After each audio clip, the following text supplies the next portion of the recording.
Welcome to Season 4 of the California Audio Roots Project. This season will focus on social justice and community involvement. Through our podcast, we hope to shed a light on social issues with unmoderated stories, poems, and music, as well as providing resources for our community. Hi, this is Janet Seay. I'm here with David Cole. David is going to talk to us today about growing up with a special needs sister and then becoming a special ed teacher. Welcome, David. Thank you, Janet. I want to start with first growing up. Were you the oldest in your family? Yeah, it's my younger sister. She was the one that had the needs. And just her and you? Yeah, just the two of us. Tell us a little bit about growing up. I grew up in Modesto. I went to Empire schools. I was bused out there. Then I went to Bayer. I attended about 2 years, and my sister started there. And she wasn't doing well. She had digestive problems, couldn't attend school regularly, had trouble getting up and going every day. So she started being homeschooled. A teacher would come to our house once a week to come in and work with her. Meanwhile, you were just going to school as a regular kid. Did you have a normal time going through school? Out at Empire schools, it was great. I didn't know it was bad to be a gay person. No one ever made fun of me. 8th grade, voted best personality, did great with kids, popular.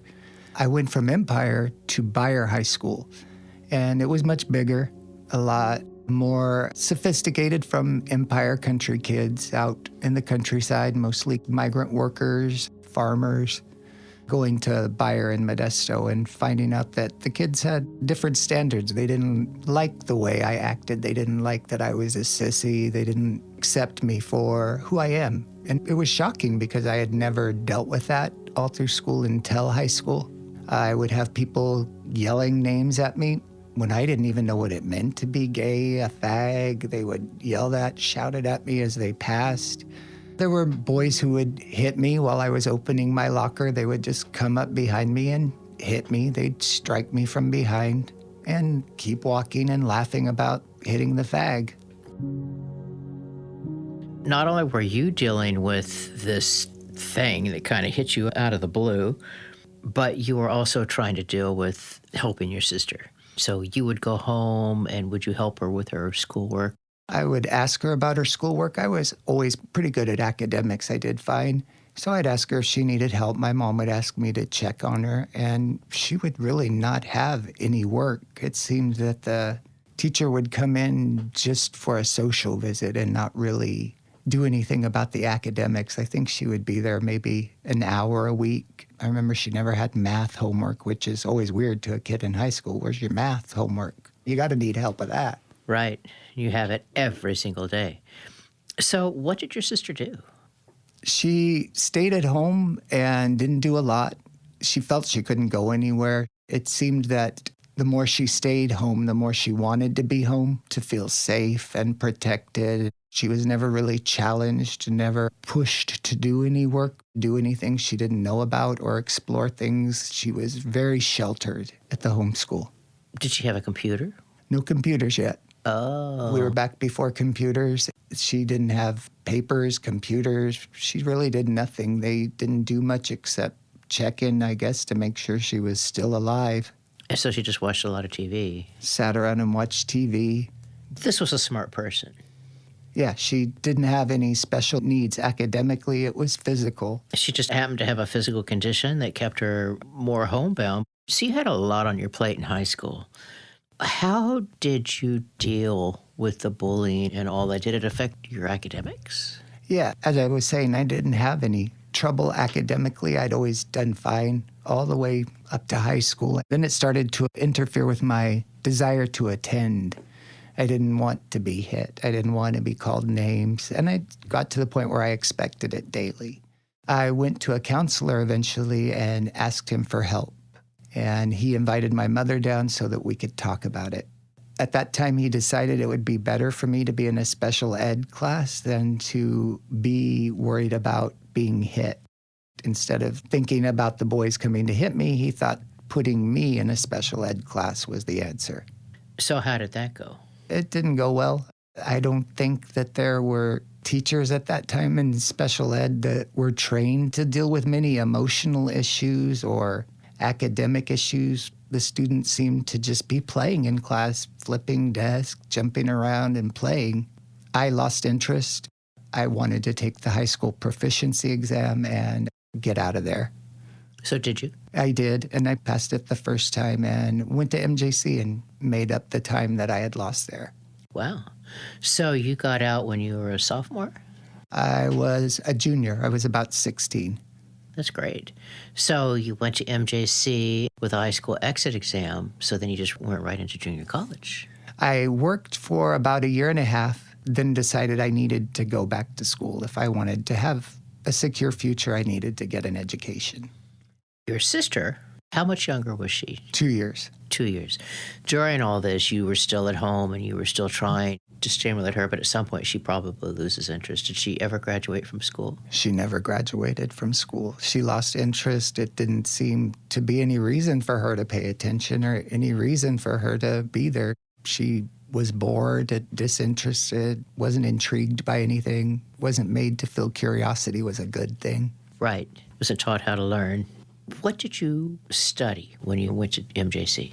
I got my AA in social science and transferred to San Francisco State. What did you study over there? I got a Spanish lit language and history of the Americas degree and a BA in liberal studies, 2 BAs, liberal studies and Spanish. And then you went through the credential program. Yes, I studied to be an education specialist. That took a few more years. I now work in special education as an education specialist. So you decided to become an educational specialist because you saw the lack of resources with your sister. Yeah, I saw the lack of resources. I experienced personally that maybe some of those kids hitting me might have had emotional issues that weren't dealt with, that I was just put somewhere where I shouldn't have been. So there's that if you're different at all, we'll just lump you into this group. That's very frustrating. So you became a special ed teacher. How has that journey been? Did you experience any bias when you were going through college? Luckily, I was at San Francisco State, and I never experienced any bias there. When I did go into teaching, when I started the credential program, it was in Stanislaus County, and it seemed sometimes I experienced a little bit of a cold shoulder here about joining the career, joining teaching, and not always welcome in the groups that would break up and talk. Just kind of things you get used to, as you said, when people treat you different, believe you're different. I started believing, yeah, maybe I am different and I shouldn't be with other people. Kind of put myself away too. Yeah, definitely an effect on your self-esteem. When did you meet your partner? Because you guys have been together for a long time. Did you meet him going through school? Yes, I saw him speaking with Roberta Achtenberg when she came to MJC, a councilwoman from San Francisco who was an open lesbian. And he was so brave. He was open with a forum room full of people and talked about being gay and starting a club called the Rainbow Generation at MJC. It was the first LGBT club of any college, any state college or junior college in the Central Valley. And I admired him for starting that. I thought that was admirable. So you met him all the way back at junior college? Yes. Did he go with you to San Francisco State? Yes, we went up there and we lived for 8 years in San Francisco. I understand that he also works with special ed students. Yes, he works with moderate severe students in an SDC class. And what is it that you work with?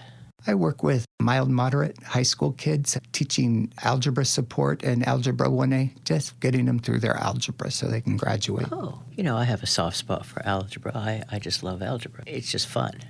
I'm a dork too. I'm a geek. I just love math. I understand that there was a couple of instances that you experienced when you first decided to become a special ed teacher. Tell us about those. At one school, it was a middle school, and students at that age are rebellious and preteen and getting ready to be teenagers, finding an identity, and sometimes they push the envelope. They liked calling me faggot and gay at a couple of schools, and admin tended to look the other way. They didn't like me to tell the parents when they were doing it, and they ignored it when I asked them to please talk to students, or what should I do? What should be the response? How should I respond to these students? Because I don't want to just punish them. I'd rather have them know that what they're doing is wrong and explain to them. I want them to understand, not just want to do it more by punishing them. So how do we do it? What's the appropriate response? And administration didn't have any answers except make it work, make it work. There was no, I wouldn't say discipline. What I was looking for is explanation, no enlightenment for the students. They didn't have any way to understand what they were doing was wrong. When it was just me, they thought I was just complaining, that I was just whining about being called a name because I was just a gay guy. And of course I just whined. They didn't understand that they shouldn't treat anyone this way. And I wanted them to understand a bigger picture, not just make it work, ignore it, don't tell the parents.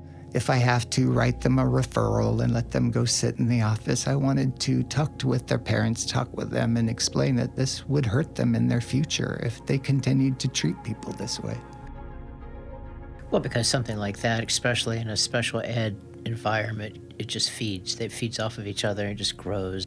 It influences kids that might not have had that idea. And it's just so wrong to just let that grow. And you would just eventually leave and get a different job. Yeah, when administration is more worried about attendance than actually teaching and helping the community to grow in some way, then I can move and look for someplace else where I can feel more at home. Because there is always going to be a need for special ed teachers, especially, people that have dedicated themselves. It is not an easy teaching road to take. And anybody that has experienced any of that would tell you that they are special teachers by the fact that they want to do it, put in all the extra time and energy. It's a very draining profession. You finally landed in a place that you were comfortable. And Yes. How long have you been there? 2 years. I like it. I work with the high school kids, as I said, teaching them algebra. I feel that they're all respectful to me here. They want to learn. I let them know they can learn algebra, make them feel confident, and it's gone great. There's a whole different range of special needs that you deal with. Do you deal with just physical, or do you deal with some mental? Physical, emotional. I do the mild, moderate. There's also moderate, severe.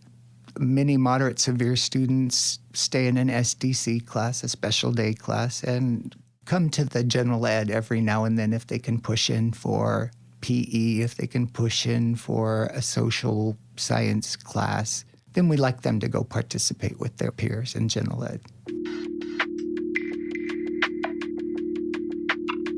In case you've just joined us, this is Janet Seay. I'm here with David Cole, who works with special needs kids at high school.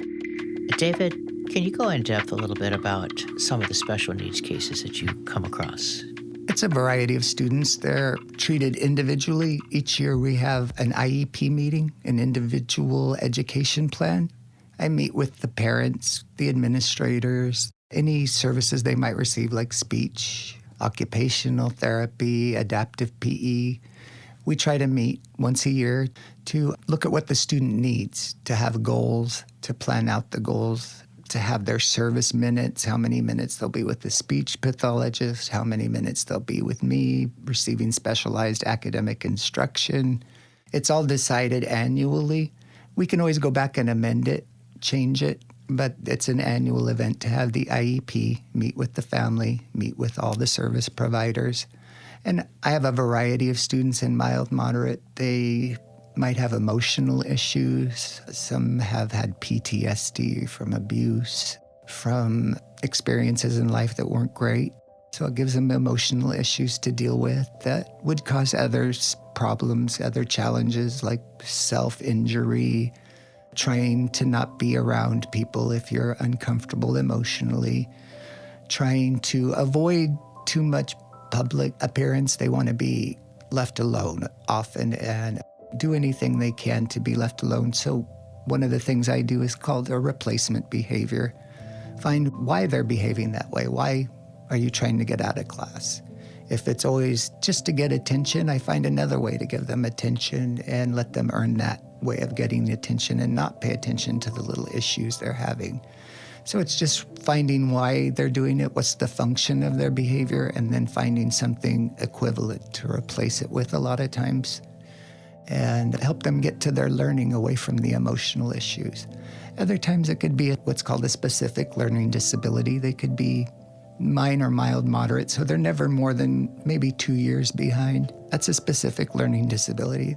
They have a harder time maybe understanding the abstract, so just finding a new way to explain it, find something that's more concrete that they can hang on to, examples that aren't in the book, and maybe shorten the workload. I don't need to have 30 problems, a student doing that over and over again. If I can give them all 5 and I know the one who can do it's going to do it right away. The one who kind of gets it is going to do most of it, and the one who doesn't get it is going to do none of them, whether it's 30 or it's 5. So it's just shortening their homework, giving them more time, hopefully getting them any services like a mental health support if they need it. Since the IDEA, the Individuals with Disabilities Education Act in 1996, there are less things happening that happened with my sister. There are people falling through the cracks. There's an actual plan when you have a home study teacher. It's an education specialist now. And that person will put together your IEP and make sure you're receiving services and meeting goals, and check with those goals every few months in progress and see how you're doing and report on those to give to the parents. And it's being able to know the family well. Call and ask the family, is there something going on at home? Johnny stopped doing his homework last week. That's not like him. And keeping a close relationship with the parents, letting them know when things are going well too. How many students do you usually have at any one time? As a resource teacher, I have 27. I think 27, they just took one off because 27 is the legal limit for resource. And I think usually in SDC, the moderate severe, they have about 10 to 15 students because they're moderate severe. It takes a little more attention. David, you are a special ed teacher, and we all thank you for that. But that's not all that you do. You've done other things along the way. So tell us about that. As I was talking about when I met Moon, he had founded the Rainbow Generation, the LGBTQ club at MJC. We worked on that for a few years. We were asked to have our meetings on Thursday afternoons because Thursdays were the day for club meetings, and they were all done at 1 in the afternoon. We were asked to do ours at 3:30 so we could also serve the high school students and their parents who had nowhere else to go at that time.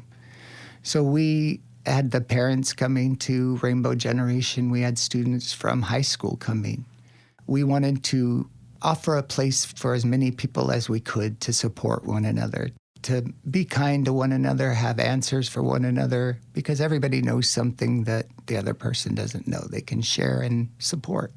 That's what the Rainbow Coalition did. So specifically, did you hook people up with different services? Did you just help them navigate? I think that it was developing the new services. There was no PFLAG at that time. There weren't any organizations that were LGBTQ at that time. We were the organization. There wasn't another club like that at state colleges, at any other junior colleges.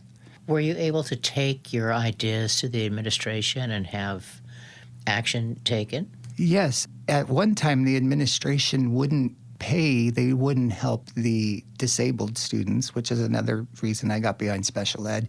There was 2 deaf students who wanted to join the club. And luckily, our club had put on a couple of good shows. My partner and I had music connections, and we'd thrown a couple shows, made a few $1,000s for the club. And we were able to cover the expenses for the sign language interpreter. However, one of our members wanted to join the wood shop club, the woodworking. Yeah, woodworking, that stuff, the industrial club. And they couldn't pay. They had $5 in their account. So I went to administration and I said, shouldn't you be supplying that as equal access to these students? Because they would like to join that club too. And I had to go before the student body council. I had to go before the administrators, and we struggled and fought with them, and they ended up paying. Our club didn't need it. We fought because we knew that members of our club needed the support, so we all supported them, showed up with signs at the meetings, did whatever we could to make sure that they had access to whichever club they wanted to go to. Is that club still here today? It just ended 2 years ago, but it was there for 30 years. Wow. But they have a couple more clubs there now. I'd like your opinion for those that are listening, what you have seen in the way of positive changes and what you think the direction needs to be from here. I like that I'm seeing many organizations that have popped up that are for LGBTQ, that there are many allies now. People know that it's an important issue, and they're recognizing that it's an important issue that should be heard, and that people should be treated kindly, if not equally, then at least equitably.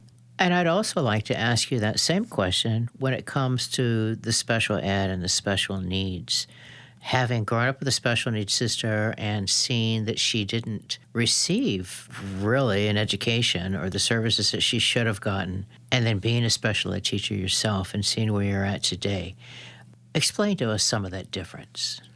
The difference is that it's much more structured and organized now, that there are expectations of the teachers that they should have a certain education, that they're not just general ed teachers being put in a special ed position, that there's a degree for it now, and that there are more laws that guide it now, like IDEA, the Individuals with Disabilities Education Act, that guide it, give it structure, and make sure that their students are challenged. Students do have a warm demander, somebody treating them kindly, but also putting the demand to them to challenge themselves, to ask questions, to be curious. I like that it's going in that direction. The tough part is getting people in the career right now, to getting people in the positions, getting the education to come and work as special ed teachers. It doesn't seem that many people are choosing that route.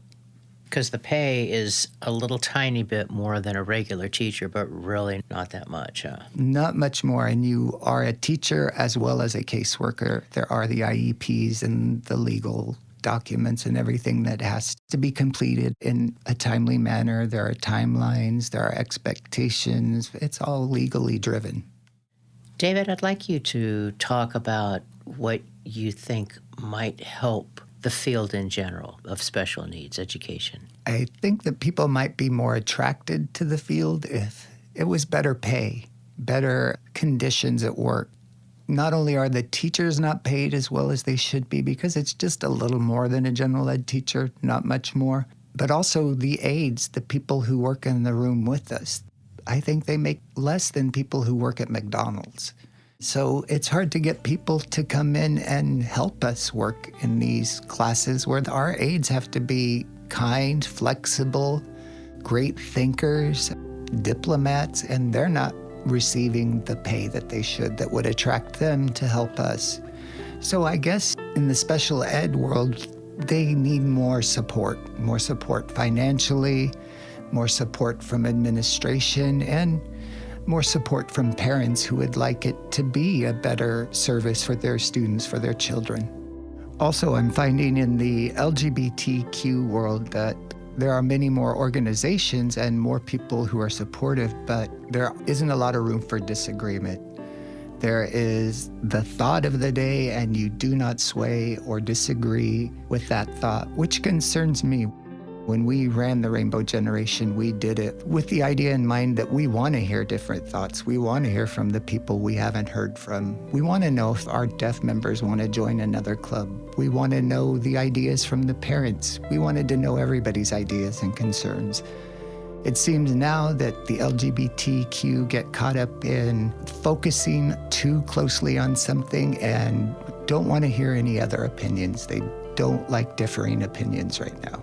There's a party line to toe, and they make sure it's towed. Sometimes things aren't politically correct. Sometimes we have to pull a Band-Aid off. The truth is like a Band-Aid. Sometimes a new opinion isn't something we want to hear sometimes, but it doesn't mean that that opinion is incorrect. It doesn't mean that we shouldn't consider more opinions, and that there aren't more ideas out in the world that we should keep a flexible viewpoint on. Try to look at everybody, hear what people are concerned about from every part of our lives. David, I'd like to thank you very much for coming down today and talking to us about two very special issues. One, special education, and the LGBTQ community. Thank you for having me, Janet. It's been great. You've been a great host.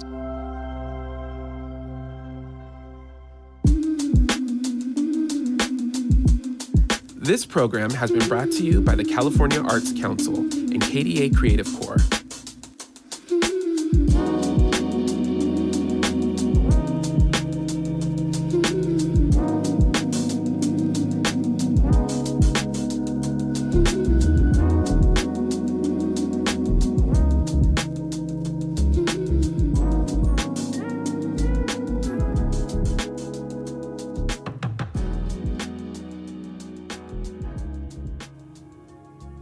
If you or someone you know has been a victim of abuse or discrimination for being a part of the LGBTQ community, don't wait. Speak up.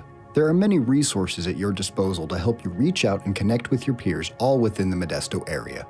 Such resources include the Rainbow Resource Center at 209-408-8848, Mo Pride at 209-567-2124, Josie's Place at 209-558-4464, and the LGBTQA Collaborative at 209-541-2555. Each one of these resources also has an extensive list of organization partners and agency allies to better help serve Stanislaus County. Don't hesitate to speak up and reach out. Call one of these numbers today and put your pride proudly on display.